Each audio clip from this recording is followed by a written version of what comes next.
Hey, Erica, welcome to the show. Thank you so much for having me. I'm super excited to be here. Me too. So, why don't you just start off by telling us a little bit about yourself? Sure. So I'm Erika Ashley. I am a certified award-winning success coach for women, and I help both professional and entrepreneurial women to really step into their next up level with intention. So my clients tend to be kind of stuck. They've seen some success, but they've hit that plateau and they don't know how to break through to whatever that next level looks like. So I help them with three things: inner work, identity work, and then their influential work. So it's a little bit of mindset, branding, media, style, energy work. So it takes a little bit of a holistic approach and then helps accelerate them towards incredible results. I love it. So, how did you even get started in business? So I got started pretty early. Yeah. I got started in 2005 as a MySpace layout designer way back in high Back school. in the day, I remember MySpace. Yeah, exactly. Back in the day, the like OG social network to connect people. So girls would give me like $50 on Monday, and then on Friday they would have a nice customized MySpace layout. So I was like the nerdy girl who coded, and that was how I got my start. And then I had a series of part-time hustles. So I was an ESL tutor for adults, and then I owned my own like copywriting and grant writing company for academics, and then I went full-time in my business in 2015. So 2015 was really the moment where it was kind of a do or die situation, and I had to take my business seriously because I had Yeah. no other option. But before then it was like a side hustle because I was still a student when I started my business. I was still in grad school, so wasn't thinking about becoming a full-time business owner, just kind of happened. That's like my exact same story. I was like in grad school planning on getting a job in social work. We had negative $400 in our checking account. And for me, it was like do or die, like figure this out because you have to. Yeah, so I had to quit my job out of the blue. So I had just moved into a new city, was in this like really expensive apartment by myself in Toronto, like right in the entertainment district where they have the film festival, like amazing place. I was like, oh, okay, good. I'm going to be set for 4 years because I'm like sitting on all this grant money and I have a job, so I'm going to be good. I was put on the wait list for hip replacement and I could barely get out of bed. So I Oh, had to quit my job. Going to school became really difficult, which meant that my like tuition money was cut, all the scholarship and granting money was gone basically. And so I had to figure something out because if I didn't, I was going to be on the street. So yeah. that's when I left into full-time entrepreneurship because I had no choice. So you went from less than zero to a six-figure business that's been featured in Forbes. You've been like all over the place. How did you make that switch? So it was a gradual switch. It definitely, didn't happen overnight. And it really didn't happen for me until 2017. So 2015, I started in the industry as a VA because I just said, I need to do something that's going to make me money. And so being a service provider really seemed to be the best route to go. And then I was working for all of these coaches who were getting incredible results, making a ton of money. And that was my like introduction to this whole world. And they were helping other women, empowering other women. And I was like, whoa, I'm actually going to be able to help a lot more people with this than with my, doctoral program. So I For dropped sure. out.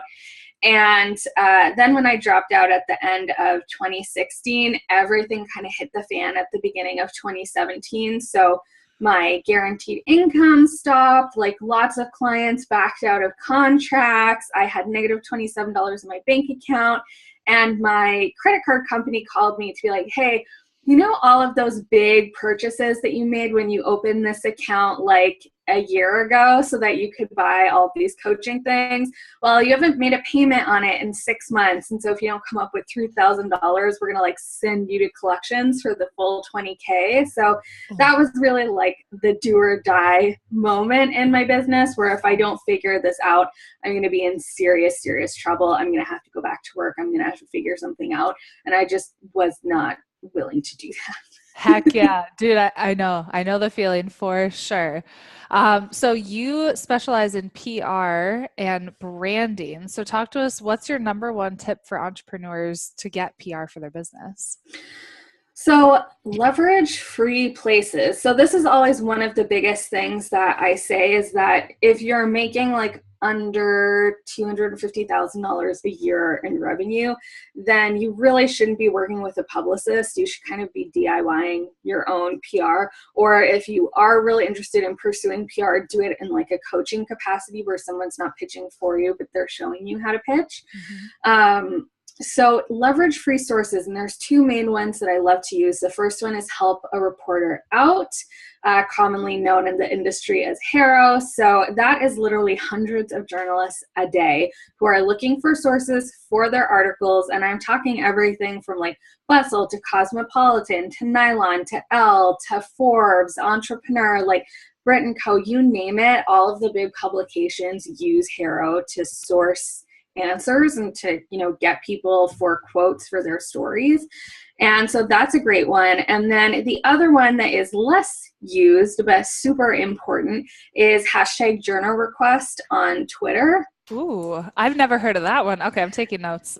Yeah, so basically journal request, it seems like the British journalists use that one, but there's way less competition for that than there is for Harrow. So they'll tweet like, hey, I'm looking for a business owner to talk about ways to reduce stress or mitigate depression as an entrepreneur, let's say.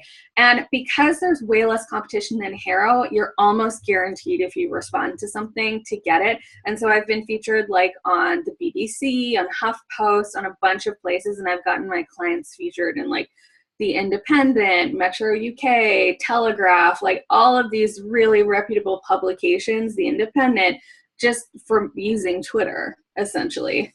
Okay, so cool. So if we want to use Harrow or #journal request, how should we reach out to these people? So #journal request, you're literally just going to tweet the person being like, hey, Okay. give them a little like one line of how you fit into the question that they're asking or who they're looking for. It's like, hey, in my case, hey, I'm a Montreal-based business owner that works online and I have chronic anxiety. I'd be happy to answer your questions for the example that I gave earlier.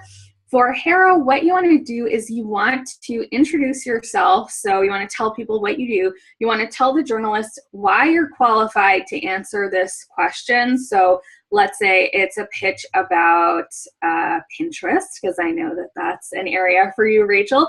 So you would say, I'm a Pinterest strategist. I have a course or I help one-on-one clients with Pinterest. These are my results. And then you want to put the answer to the question that they're asking in the body of your email. This is the number one mistake that people make. They say like, respond if get back to me if you want to talk to me. There are people who are putting their answer in the body of the email, so no journalist is going to go out of their way to do extra work unless you're like Gary Vee or Oprah responding to a Harrow request. That's the only time that they're going to make an exception. So put your answer in the body of the email, and then make sure that you have a Google alert set up for yourself, because oftentimes on Harrow, they will not tell you that they've included you in an article. So it's happened to me where I have no idea that I've been featured in an article until I check my Google alerts and I realize, wait, I was featured in like Nylon, or I was featured in Forbes, I was featured somewhere, and the journalist didn't bother to tell me. So you constantly have to check and follow up on the places to see where you've been featured. Okay. Can you explain Harrow a little bit for people who are brand new? Yeah. So basically what it is it's a free site. So you sign up for free. They have a paid plan, but you don't need it. Even someone who like sends pitches professionally for people, don't use the paid plan. So you go and you type in your email address and your name and you sign up as a source. And you're going to get emails 3 times a day from journalists who are looking for sources for their stories. Now, I just recommend checking the general box, because when you get into Harrow, you'll notice that there's, I think, 10-ish categories of journalists looking for stuff. So there's like travel, business, health and wellness, high tech, fitness, lifestyle, education, all of these categories.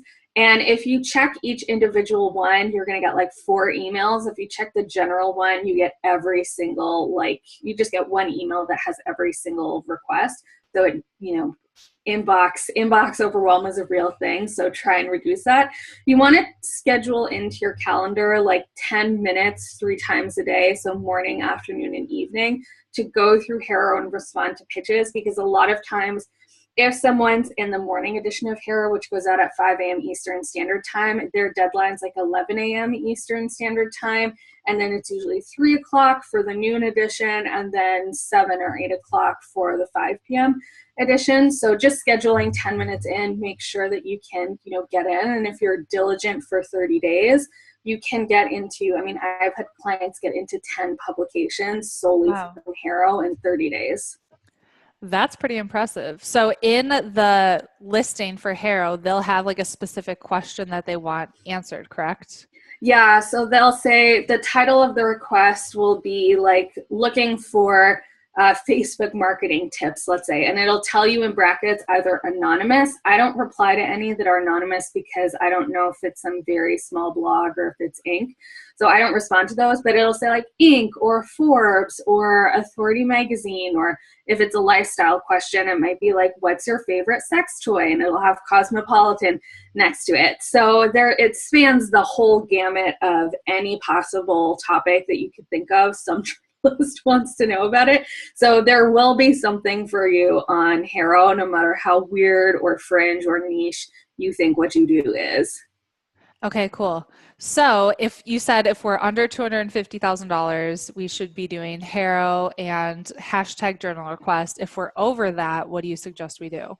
Hire a publicist. And that's something that you do, right? Exactly. Yeah. And the reason for that is because you can try and train your VA to send a pitch. You can like download a bunch of free pitch templates, but nobody's going to be able to come up with the angles or the positioning for your brand, and nobody's going to be able to think about the long-term strategy of where you want to go in your business the same way that a publicist can, because that's literally our job and it's literally what we do for people all the time. So a lot of my clients come to me and they want to do one of two things. They want to get on a bunch of podcasts because they want, easier lead acquisition, and, they want to make it more consistent and not just rely on social media, because that's typically what they've been doing. Yeah. Or they want to get a traditional book publishing deal. And now one of the, it's not a super prerequisite, but it definitely helps a lot. If you can prove that you've already been featured and that you have a media worthy story, that you already know how to talk to journalists, that you know how to get press, that goes a long way towards separating you from like everyone else who's trying to get a traditional book deal, especially if you're someone who doesn't necessarily have the social following to make you like an instant bestseller. Being able to be heavily featured in the press is the other alternative. So getting into like Forbes or Cosmo or Elle or Vogue, whatever is, appropriate for the niche that you're in, that's going to go a long way towards pushing a publishing house over the edge to actually pick your proposal over someone else's. Okay. And how much would somebody like you run? This might be a selfish question. It's totally fine. So it's going to depend. If you are hiring like a big New York agency, it's going to be like $10K per month. But if you're hiring an independent person like me, I personally charge $4K per month for my clients, and I usually work on a 6-month retainer. So you're looking at about $20K and upwards. Most publicists wouldn't do less than 6 months unless there's a very specific project. So like for podcast pitching, it ends up being like $1,500 with a slight discount for 4 months if you want me to do your PR pitching for you just for podcasts, because those require less work. I can use the same things after a while again and again, and I have really well-established relationships with traditional media, so like TV, radio, print, digital, all that kind of stuff. Sometimes we can end up having to follow up for like 4, 5, 6 months before someone actually has room for you and before someone can fit you into their story roster. So it requires a lot more work, a lot more follow-up. And also too, usually there's a much bigger strategy involved there, because we don't, a good publicist anyway, won't just get you press. They're going to show you how to leverage it. So that's a huge thing that I spend time on with my clients, is how to actually use this for authority positioning, how to get more features by leveraging the features that you already have and stuff, which then requires some like paid traffic and things like that. So that's why if you're like getting started as a coach, or if you're getting started as a service provider, working with a publicist is not the way that you want to go, because it's not just the investment in the publicist. We'll also ask you to like invest in, in some other stuff. We'll ask you to invest in better podcasting equipment, maybe better headshots, better brand photos. If you don't have a website, you have to get one before we can pitch you. So it can end up, you can have an extra 5 to 10K in expenses, which at the beginning of your business is a lot. That is a lot for a beginner, for sure. Yeah. What are some of the biggest mistakes you see entrepreneurs making when it comes to PR? There's so many. So many. But I think the biggest ones is not knowing the difference between media that's going to help you and media that's going to hurt you. So I always say everything that you put out, it doesn't matter if it's a Facebook post, an email, whatever, is either hurting your brand or helping your brand. So if you are going to get featured, let's say you want to be featured on BuzzFeed, because you know that a lot of BuzzFeed's content goes viral, but your target audience is a more like conservative Christian audience. Being featured on BuzzFeed is not really going to do anything for you, because the brand reputation of BuzzFeed amongst that crowd is not going to be great. So if you want to attract mostly, a conservative Christian crowd, BuzzFeed, wrong thing for you. At the same time, it would be much better for you to pitch like Fox News and go on Fox News. Same thing. If you are like an LGBT feminist entrepreneur, going on Fox is not really a great fit for you, but at the same time, going on CNN might not be a great fit for your brand. So I see lots of people just appearing anywhere because they think it's going to help them. The second mistake that I would say that people make is they go for the big guns right away. And I find that PR is kind of like a crescendo. So you have to work from smaller, easier pieces and build your way up, because it's like all things, right? So you want to build social proof upon social proof. So if you can prove that, smaller places are willing to cover you, then that puts you in the realm of like a Forbes or an Entrepreneur or something like that. But if you just go right out the gate and pitch like the editor of Entrepreneur and say like, I've never written for anything in my life, please, I want to write a column for Entrepreneur, like it's probably not going to go that well. Yeah. Okay. Totally get it. So talk to us about branding. How can we position ourselves as an expert and an authority? So here's the thing that most people get wrong, and this is something that I work on with my clients. Most people live, breathe, and die by social media. And that's great, but your content life on social media is, if you're lucky, really lucky, 5 days. And that's generously, Instagram is cycling your content to everyone on your feed 5 days. Most of the time, 24 to 48 hours. So you can be really famous on Facebook, but if you are not going anywhere outside of Facebook, then you're really limiting your lead acquisition to something that can change so easily. Yeah. So you really want to have your own platform that you own or that you control as a place to build your brand, because that really shows that you're an expert and authority. So I say if you're someone who loves video, then YouTube is a great place, because even though you don't own that content and there's all kinds of rules, you can repurpose that onto a blog. A blog is great if you love to write, then I highly recommend having a blog. And if you're someone who maybe likes talking to people, but you hate the video aspect of things and you're kind of skittish on video, podcast is great for you, because you can do a solo podcast, you can do an interview podcast.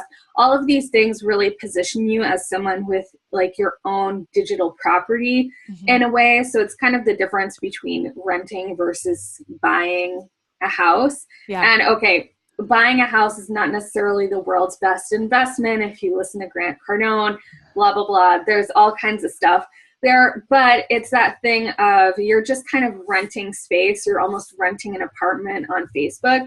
But if you own a house, then you own the house. So it's the same thing with the podcast or the blog. If you own that space and it's yours, then it's yours. You get to develop it. You get to figure out how to show it to as many people as you want. So that's a really big one. And then the second thing that I always tell people is your messaging has to be on point. So you have to have a clear message that you repeat on almost everything that you do, that people can almost repeat your message. You know, Marie Forleo, I'm blanking on what her message is at the moment, but she has that same thing that she says at the end of every video and at the beginning of every video of like, hi, you're watching Marie TV, like the place to be to design, I think, a business and life. To create a business and life that you love. Yep. Exactly. So exactly. So you want to kind of develop things that position you as that expert. So you want people to know your tagline. You want people to know what you're about. And so you want to distill that as clearly as possible. And then the third thing that a lot of people get wrong is, again, related to messaging, but they use what I call like airy fairy language that doesn't really mean anything. So it's like the cotton candy fluff of language. So instead of just saying like, I'm a sales coach who helps you improve your close rate, because that's really, you know, bottom line, they'll say like, I'm a divine sales channel who helps spiritual women to channel their best and brightest spiritual entity channel so that they can attract and effortlessly magnetize. Like when you start getting into what the heck does that mean? Yeah, exactly. It's like I struggle to think about how to even frame that, and it just gets more and more abstract, and people think that they have to use all of this like ultra spiritual language, or they have to make themselves seem super fancy.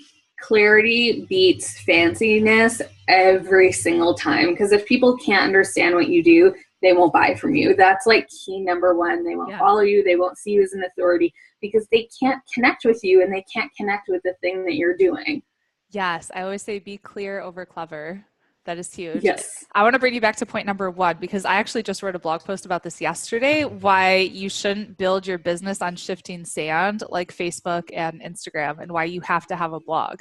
Because I actually have 50,000 Facebook followers and 20,000 on Instagram, but when the logarithm changed, like I was screwed. I need to come up with a different plan. So that's when I started blogging and really diving deep into Pinterest, because the lifespan of a pin is 1,600 times longer than a Facebook post. And so it generates traffic all the time. Yeah, and the good thing about Pinterest is that it's so passive. Like that's the thing that I really don't understand about why like coaches, strategists, and consultants are not like hot on Pinterest, because everyone's saying like build a Facebook group, build an Instagram presence. And those things are important. Like don't get me wrong, they are important. You should absolutely be trying to build on every single platform.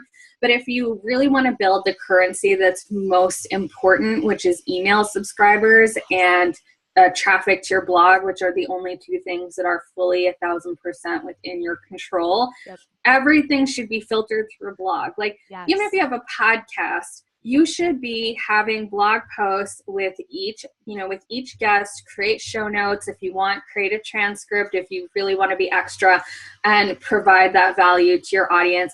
Every single episode should link back to a blog, because I always say this, like, you should not be the witness protection program of business owners. If I can't find you by Googling you, and if you don't show up on page one with your own website, there's a problem. It's like you're the witness protection program of people.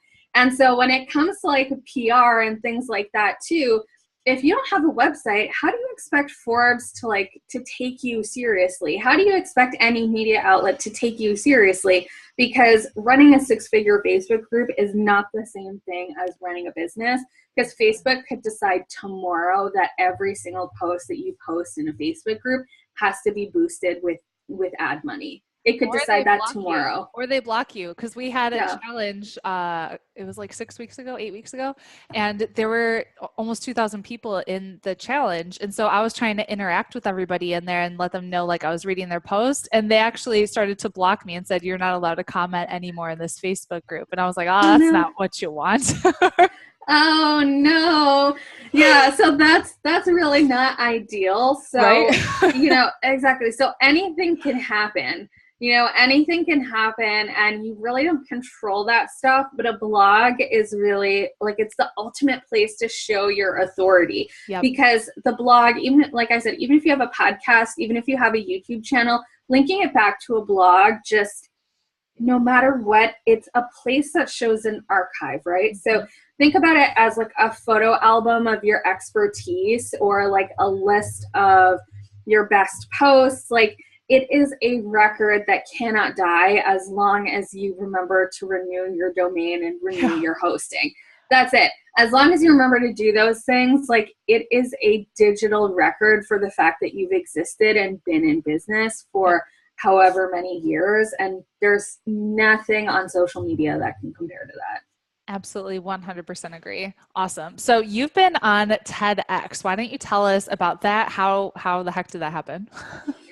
Yeah, so that was something that had been on my vision board for a long time. Like, my vision board is right next to me here on the left. So that was something that had, like I said, probably been on there for 2 years. And I didn't really get serious about it until this year. So I knew that how I wanted to grow my own brand, some of the, the things that I wanted to start doing, like consulting. I do want to move towards a traditional book deal at some point. I knew a TEDx would help to prepare me strongly for both of those things. So this is kind of my philosophy about everything in my business, is if I don't know the best way to do something, I hire someone who does know. So I hired a speaking coach who was a 3-time TEDx speaker, and I joined a mastermind with someone who is a TED resident and like just gave an actual on the TED stage, not TEDx stage talk, and had done, I think, 3 TEDx talks before that. So I hired and invested in like the best of the best to help me prepare my talk. And then it really became a process. I mean, I applied to probably 30 and I didn't even get in with the application. So always, there are a million different ways to get to the same goal. I actually secured my talk through Twitter. Believe it or not. Wow. Twitter is how I get PR things for clients. It's how I connect with influencers. It's how I got my TEDx talk. So I actually tweeted the organizer of an event in 2019 to say, hey, when is your application form going to be available? Because I just assumed that the 2018 talks were going to be closed. And he said, actually, we have a space available if you can find a way for talk to fit like XYZ. So we went back and forth a little bit on DM, and he was like, you look great. You sound great. Your website looks legit. So how do you feel about like coming to a suburb of Boston to give a TEDx talk? I was like, that's great, which was awesome because I still had all of those feelers out and I still haven't had some come back. So I may do a second or even a third one this year, who knows. But by going through an alternative route and a route that was less saturated, which was just to talk human to human with someone on Twitter, I was able to actually book my talk. And then the talk that I gave was about gender equality and the wage gap, and how we need to stop looking at, when a woman enters work so much as being the solution, but instead looking at like what happens to young girls in their youth, kind of leading from the age of 2 all the way up to high school, and seeing how we can kind of change some of those systemic problems to foster a sense of equality amongst young girls and young boys earlier into their lives, so that they go into the workforce with more confidence and believing that kind of the two sexes are equal. So I love this. I love that you applied 30 times and didn't hear anything back. And because it was on your vision board, you're like, oh, heck no, I'm making this happen. So you go and you try something else and you go to Twitter, and that's what ended up working. Yeah, well, exactly. And I figured, you know what?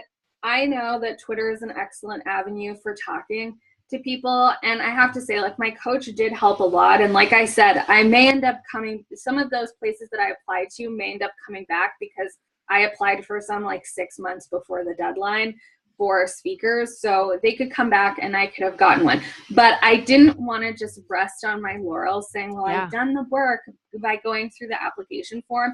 I wanted to know, like, okay, if you're having events in 2019, I want to signal my interest now.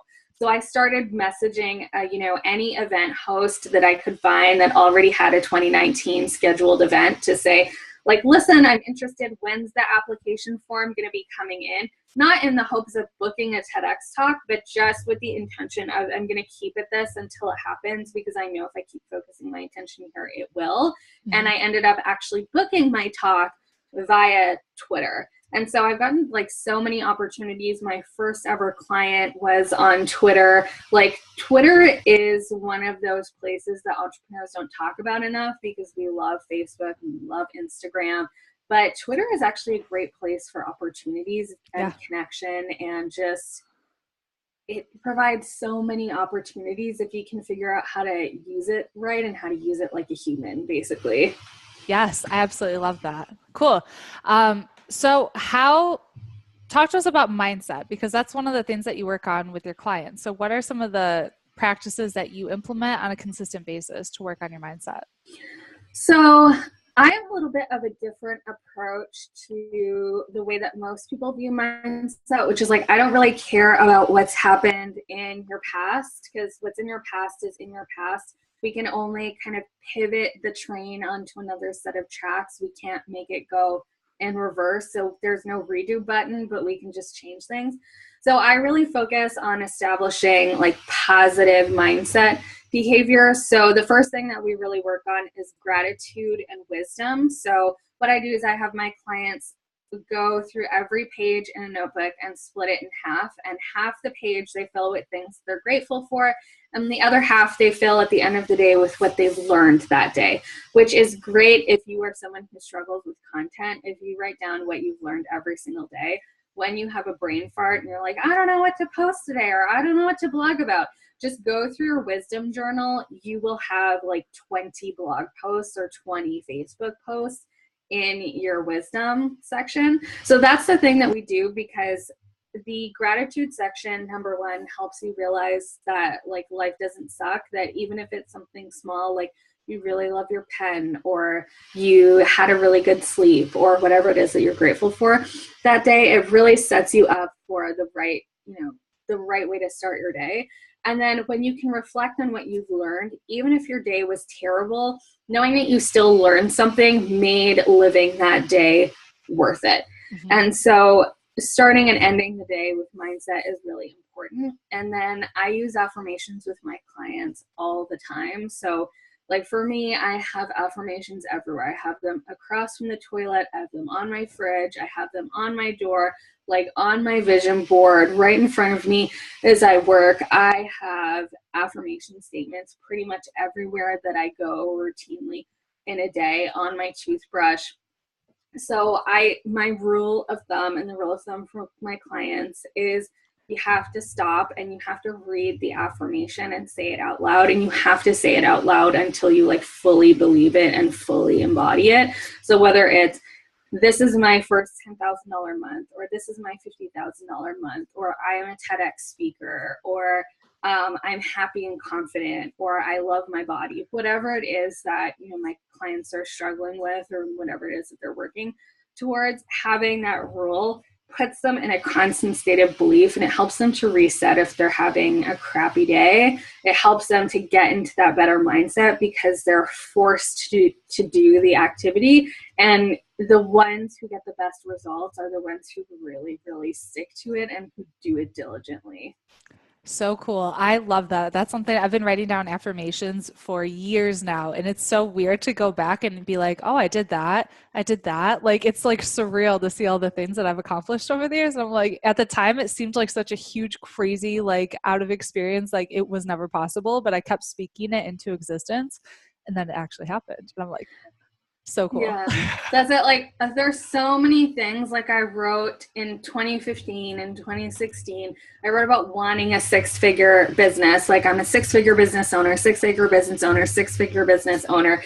And then it took until, 2017 for it to happen. And it happened in 10 months when it happened. But it was so crazy to look back. I just moved, so I was looking at all of my old journals, and so many of the things that I had written that I wanted, that I had totally forgotten that this was a thing that I wanted, had actually come true. So whether it was being on a podcast, like back in 2015, I was writing that I wanted my business to be featured in Forbes. Now it's been featured in Forbes multiple times. Like, I didn't remember that I wanted any of those things because your desires shift and change over time. Yeah. But just because you're not consciously focusing on it anymore doesn't mean that you're not still creating it and that it's not still coming, because you've already spent so much time in that energy of desire that it's on its way, even if you can't see it right now. Like, that's really, what I've learned by doing affirmations for so long. Love that. So listeners, write down what you want and dream freaking big. Yeah, put it on Postit notes pretty much everywhere in your house is the philosophy. So whenever someone comes over, they're like, what are all of these Postit notes? And I'm like, it's things I haven't created yet, but I'm actively creating right now. So if you want to know where I'm headed, just like do a tour of the house and see what's on the Postit notes. That's what you'll see from me in the next, usually it's about three months to a year, you'll see it. That's awesome. I love that. Cool. Well, what does it mean for you to make an impact? So for me, what it means to make an impact is to really have a strong goal that you're working towards, so a humanity-based goal. So the reason why I work with women, the reason why I work with not just entrepreneurial women, but professional women as well, is because my goal is to close the wage gap. Because like I talked about in my TEDx talk, things have actually gotten worse for women in the last 2 years. So we're farther away from wage equality than we were just in 2016. So because we're farther away, if more and more women and, obviously men who are allies in the fight, if we don't start coming together and if we don't start making this a priority, then it's not going to happen. So we have to make it a priority if it is going to close, and not just a nice to have, but an essential to have. And I'm not really cool with the thought that I could be dead before women reach wage equality. So for me, that's what it means to make an impact, is to frame everything that I do, all the decisions that I make in my business around what is the big goal that I'm trying to achieve. And that's something that I instill in my clients is, at the end of the day, when you're dead, if someone wrote a Wikipedia page about you, what is it that you would want them to say on that, on that Wikipedia page? That's the impact that you're trying to make. I love that. Well, what's next for you? So what is next for me is starting my own podcast, and yay, I'm kind of switching up the model for my signature coaching program. So for the last 3 years, I've been, validating, testing, getting amazing results with clients. So now I really want to scale that by taking myself out of the day-to-day, coaching for hours and hours at a time, hire some really amazing people. So growing my team and letting them take the reins and being kind of like additional support so that I can start to get more women through this program, and I can start impacting, more lives, because it's not just the women who go through it, it's their clients, their coworkers, their families. It's about that ripple effect. I love it. Where can we connect with you? So you can connect with me in one of two places. You can connect with me on my website, which is erikaashley.co, or all across social media at the same handle. It's Erika Ashley. So feel free to come and hang out with me on Facebook, friend me on Facebook, comment on my page, like an Instagram photo, send me a DM. I love hearing from people, and make sure that you let me know that you came over from Rachel's podcast. Awesome. Well, thank you so much for sharing all of your wisdom with us. This was super helpful, and we'll talk soon. Thanks. It was so much fun. Bye.